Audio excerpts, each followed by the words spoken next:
2021년 7월 27일 LA 온누리교회 가정에서 드리는 영상 새벽 예배입니다. 오늘 말씀은 시편 18편 20절에서 31절 구원의 길을 따라 사십시오입니다. 여호와께서 내 의로움에 따라 상을 주시고 내 손이 깨끗했기에 내게 보상해 주셨습니다.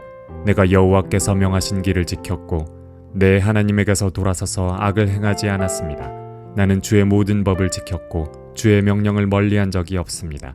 나는 주 앞에 흠없이 살고 내 자신을 지켜 죄를 짓지 않았습니다. 그래서 여호와께서 내 의로움에 따라 보상해 주시고 여호와 보시기에 내 손이 깨끗했기에 갚아주신 것입니다. 진실한 사람들에게는 주의 신실함을 보이시고 흠없는 사람들에게는 주의 흠없음을 보이시며 순결한 사람들에게는 주의 순결함을 보이시고 마음이 삐뚤어진 사람들에게는 주의 빈틈없음을 보이십니다.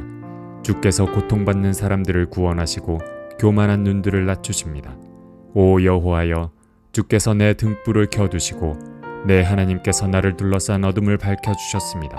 주의 도움으로 내가 군대들과 맞섰고 내 하나님과 함께 담을 기어 올랐습니다. 하나님의 길은 완전하고 여호와의 말씀은 흠이 없으니 주께서는 자기를 신뢰하는 모든 사람들의 방패가 되십니다. 여호와 외에 누가 하나님이겠습니까? 우리 하나님 외에 든든한 바위와 같은 이가 누구겠습니까? 할렐루야, 화요일입니다. 우리 오늘도 함께 찬양하며 우리 주님께 나아가기 원합니다.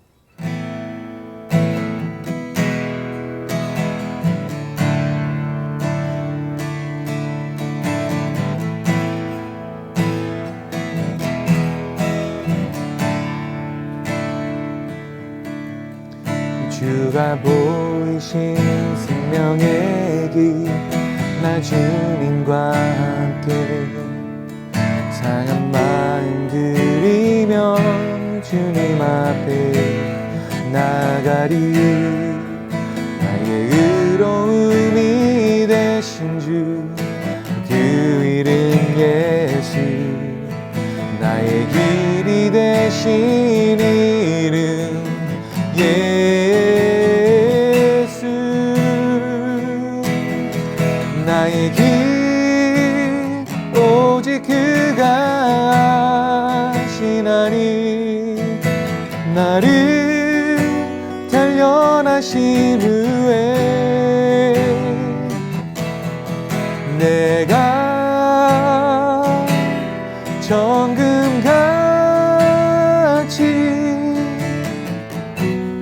나오리라.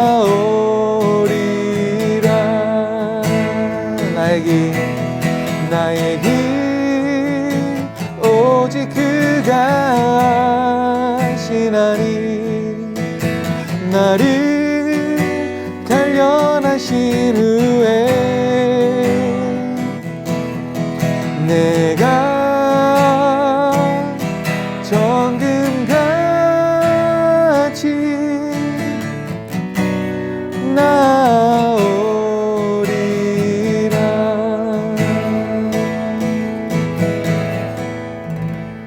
아멘. 할렐루야. 7월 27일 화요일입니다. 오늘도 하나님의 은총의 빛이 우리 앞서 행하기를 예수님 이름으로 축복합니다. 랜스 암스트롱이라는 유명한 사이클 선수가 있었습니다. 1996년 그의 나이 25살 때 그는 고환암 말기에 걸려서 죽음을 선고받았습니다. 그런데 포기하지 않고 암과 투병해서 결국 이겨냅니다.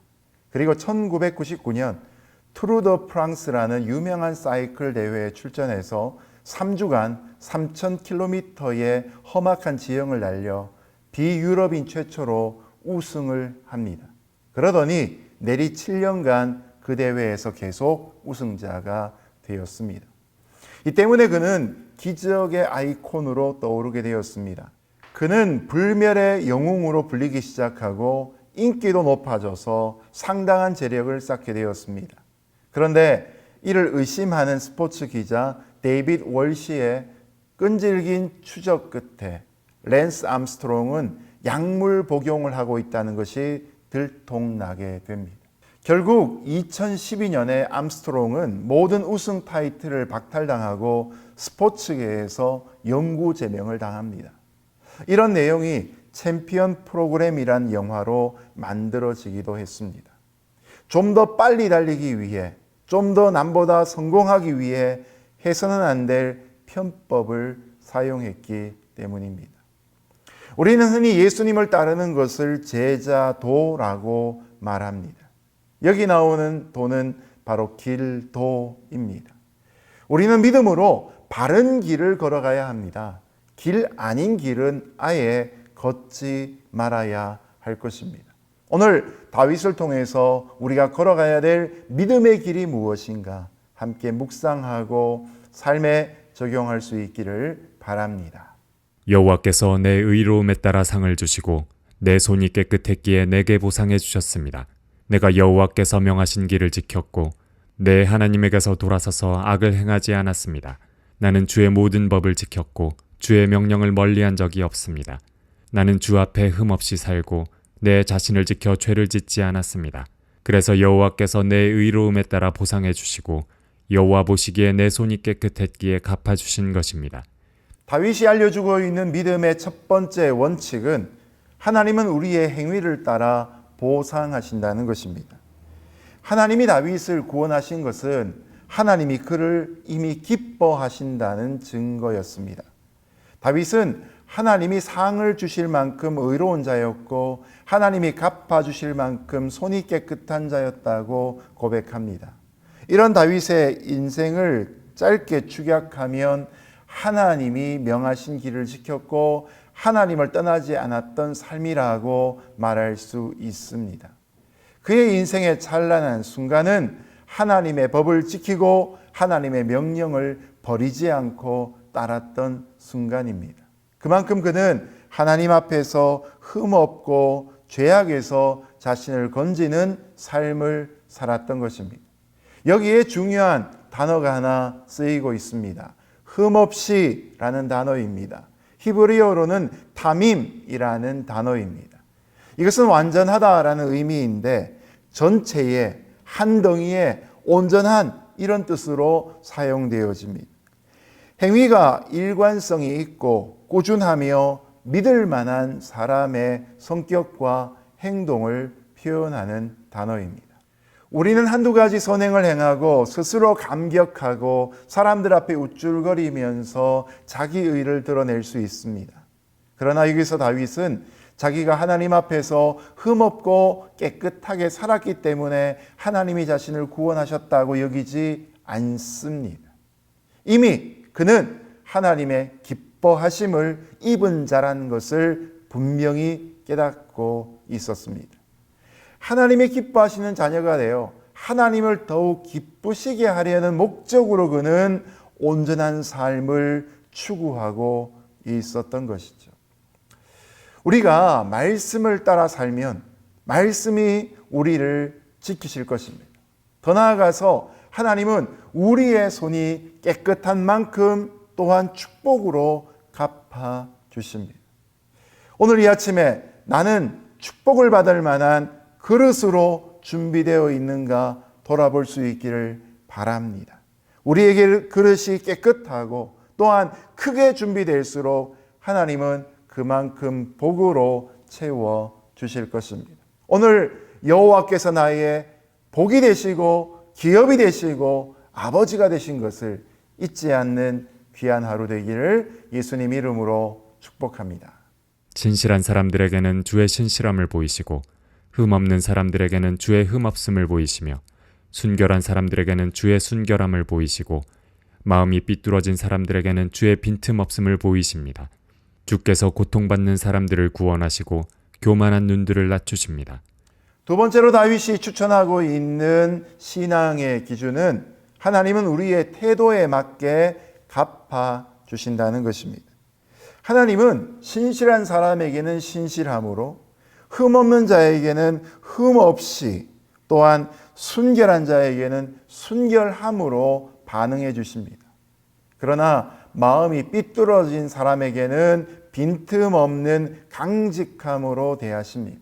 예수님은 산상수훈에서 긍휼히 여기는 자는 긍휼히 여김을 받을 것이라고 말씀하셨습니다. 이것은 단순한 give and take이 아닙니다. 우리는 원천적으로 하나님께 받은 은혜가 있습니다. 이것을 선제적 은혜라고 합니다. 값없이 구원을 받은 것이죠. 그러고 나서 우리는 하나님께 많은 것을 감사하며 살아갑니다. 성경의 많은 부분에서 이런 구원의 은혜를 노래합니다. 우리가 구원받은 주의 백성이라면 그 은혜를 받은 자녀답게 삶을 이제 살아갈 책임이 있는 것이죠. 그러므로 우리가 사랑을 받기를 원하면 먼저 사랑해야 하고, 우리가 용서받기를 원한다면 용서하는 삶을 살아야 하는 것이죠. 물질적인 축복을 받기를 원한다면 물질적인 나눔을 먼저 베풀어야 하는 것이죠. 우리가 주님의 긍휼을 받기 원하면 긍휼을 베풀어야 하는 것이 논리적인 순서가 되는 것입니다. 왜냐? 그만큼 우리가 하나님께 받은 것이 있기 때문에 이제는 다른 사람들에게 갚아야 될 순서가 되었다는 것입니다. 오늘도 우리가 하나님의 칭찬을 받기 위해서 또한 다른 사람을 칭찬할 수 있기를 주님 이름으로 축복합니다. 하나님은 우리가 한 그대로 우리에게 갚아 주실 것입니다. 우리가 하는 대로 하나님은 우리를 대해 주실 것입니다. 이미 받은 은혜를 기억하며 그 은혜로 누군가에게 선행도 베풀고 하나님 앞에도 순전한 마음으로 나아가는 저와 여러분 되시기를 예수님 이름으로 축복합니다. 오 여호와여, 주께서 내 등불을 켜두시고 내 하나님께서 나를 둘러싼 어둠을 밝혀주셨습니다. 주의 도움으로 내가 군대들과 맞섰고 내 하나님과 함께 담을 기어 올랐습니다. 하나님의 길은 완전하고 여호와의 말씀은 흠이 없으니 주께서는 자기를 신뢰하는 모든 사람들의 방패가 되십니다. 세 번째 신앙의 길의 원칙은 하나님의 부르심 곧 소명을 따르는 삶입니다. 하나님께서는 다윗의 등불을 켜두시고 그의 주변을 밝히신다라고 다윗이 고백하고 있습니다. 팔레스타인에서는 이미 기원전 17세기부터 등불을 사용했다고 합니다. 등불의 모양이야 집집마다 조금씩 다 다르지만 불위에 심지를 끼우고 올리브 기름을 넣은 후에 불을 붙여 사용하는 원리는 대동소이했습니다.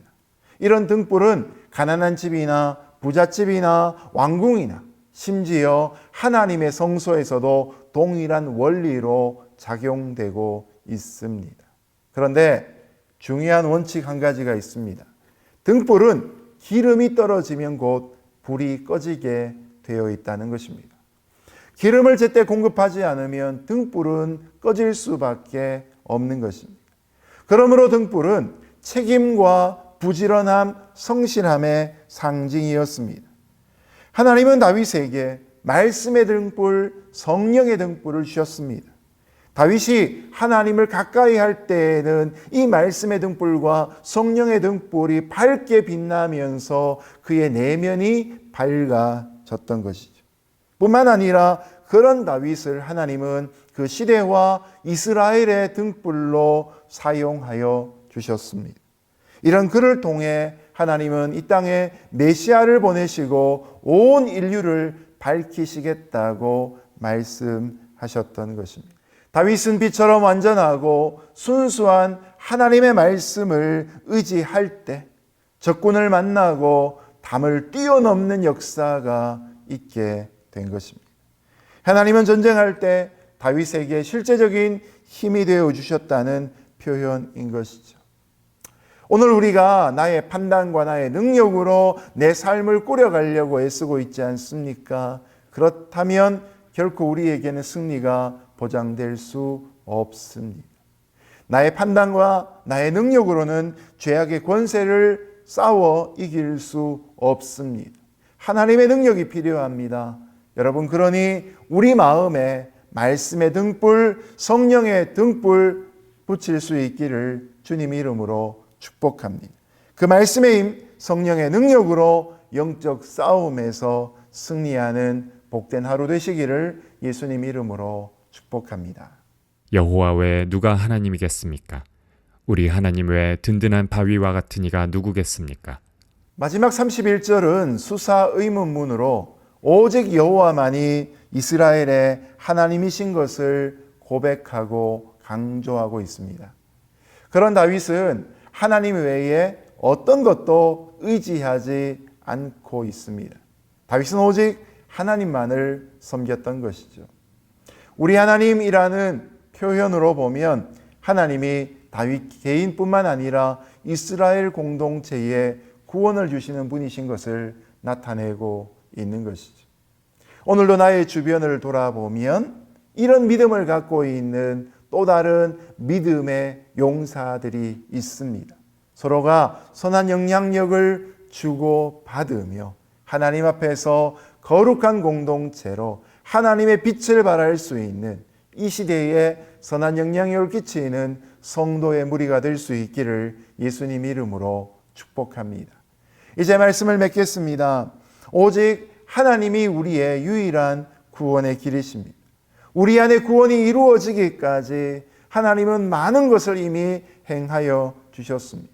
그러므로 우리가 다른 것을 의지하지 않고 하나님만 의지하며 살아야 할 것입니다. 하나님은 우리의 행위와 태도와 또한 소명을 따라 우리의 삶에 복을 주실 것입니다. 오늘도 다윗처럼 하나님을 영원히 노래하는 귀한 하루 될 수 있기를 예수님 이름으로 축복합니다. 함께 기도하겠습니다.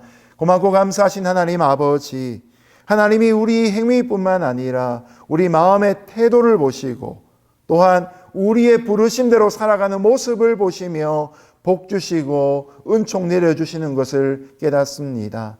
이 길에서 벗어나지 않고 하나님 앞에 살아가는 저희 모두 되게 하여 주옵소서. 예수님 이름으로 기도드렸습니다. 아멘.